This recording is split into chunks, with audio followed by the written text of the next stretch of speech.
ça ne se passe pas dans un climat extrêmement optimiste. Je pense que les générations qui sont ici présentes sont peut-être les premières depuis fort longtemps à ne plus être sûres que leurs enfants vivront mieux qu'eux.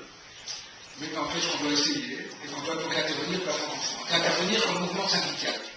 Donc c'est sûr, beaucoup de gens se préoccupent de ces questions aujourd'hui, on ne se les préoccupe pas avec les mêmes accents quand on les syndicalise, les syndicalistes plus et moi en plus, que n'importe quelle personne un peu consciente de l'avenir de notre société. Quel jour qu'il devait mener aux conclusions, ce paragraphe ne s'y trouvait pas. Il ne s'est trouvé que la dernière nuit de vendredi à samedi. Avant ça, on avait beau faire pression, on ne le trouvait pas dans le projet d'accord. Et puis heureusement, maintenant, on a de quoi essayer d'opérationnaliser ces principes dans les mots. Très intéressante et excellente, l'affirmation que depuis quelques décennies, la situation se détériorait au nord comme au sud, et particulièrement par rapport à l'espérance de vie. C'est quelque chose qui me fait toujours bondir, simplement parce que c'est faux, totalement faux. Depuis la crise des années 70, en 40 ans, l'espérance de vie dans le monde elle a augmenté de 10 ans. L'espérance de vie en bonne santé n'a jamais été aussi longue. Le niveau de vie de la population de tirailleurs du monde n'a jamais été aussi élevé. Et l'espérance de vie dans les pays du Sud, c'est une chose qu'on ne perçoit pas particulièrement dans la gauche européenne. Disons, l'espérance de vie dans les pays du Sud, elle augmente beaucoup plus rapidement, à l'exception des pays de l'Afrique subsaharienne. Mais à cette exception-là, elle augmente infiniment plus rapidement, même que dans le nord. Cette radio. Et je voudrais poser une question à M. Goldman en ce qui concerne le nouveau pacte urbain. Donc d'abord, il y a une limitation de territorialité de Bruxelles.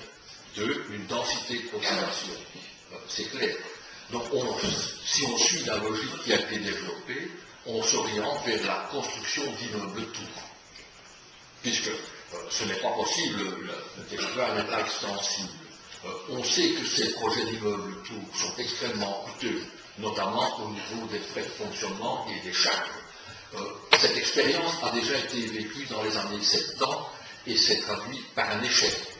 Quand on voit des villes comme Liège, je pense à droite, où il y avait des habitations sociales de grande envergure qui ont dû être démolies, justement pour ne pas créer des ghettos. Deuxième élément, c'est aussi le non-respect du bien collectif. Donc il y a toute une éducation de population à faire. Et je me demande si il est légitime pour tout un chacun d'avoir un habitat de qualité, une mixité sociale comme vous l'avez bien dit, mais ce sera extrêmement difficile, puisque ces expériences ont déjà été tentées et se sont soldées par un échec. Je suis assez bien placé puisque je travaille dans le secteur financier. Le lobbying financier, le lobbying patronal, il ne va pas évidemment vers plus de critères sociaux, plus d'emplois avec une meilleure répartition des richesses entre les travailleurs. Demandez votre sentiment par rapport à ce que vous avez vécu à Genève. Kunnen jullie daar ook een aantal analyse-elementen en jaarcijfers voor geven? En ik denk ook in Brussel, als ik denk aan zachte mobiliteit, het kanaal, vervoer per water, hebben jullie daar ook tips op? Komt dat straks nog aan bod als we het over Brussel hebben? Ik vermoed het een stuk. En ook de ruimtelijke ordening. Ik vermoed dat Brussel heeft daar toch ook een aantal bevoegdheden. Hebben jullie daar ook een aantal tips om de politiek verantwoordelijke en de administratie verantwoordelijke daar rondgevoelig te maken met écologische aspecten? Pour rebondir sur ce que M. Goldman a dit au niveau des tours, en parlant que voilà, il n'y avait pas de projet, pourtant il y a déjà effectivement quelques projets de tours dans Bruxelles qui sont quand même pour le moment envisagés. Quand on sait qu'une tour n'est pas durable du tout et qu'effectivement Bruxelles a des limites, mais c'est effectivement qu'une ville urbaine fonctionne ou repensée, il faut donc effectivement qu'il y ait un système économique qui soit totalement... plus le système économique fonctionne, plus la ville est urbaine et a des besoins et des attentes qui fonctionnent. Donc, je pense qu'effectivement, ce serait alors à penser, s'il y a une transition, de voir cet aspect urbanistique et sociologique de la mixité sociale dans les villes, dans l'habitation, quand on sait qu'il va quand même y avoir 200 000, je crois, personnes d'ici quelques années, d'ici 2015, 2020, je ne sais plus.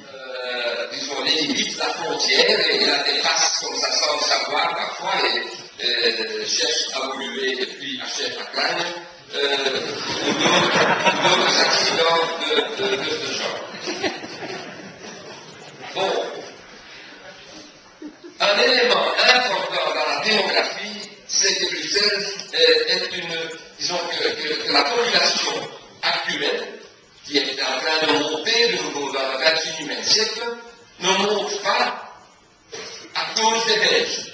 C'est-à-dire l'exode urbain continue à exister, le solde migratoire intérieur reste négatif d'à peu près 5000 unités, c'est-à-dire que ceux qui rentrent de la périphérie pour venir habiter dans la région et ceux qui sortent de la région sont en négatif d'à peu près 5000 par an quand même. Et que donc si on voit la population augmenter, c'est la composition étrangère, la composition cosmopolite de la ville, en fait, qui a la croissance la plus élevée que la Flandre.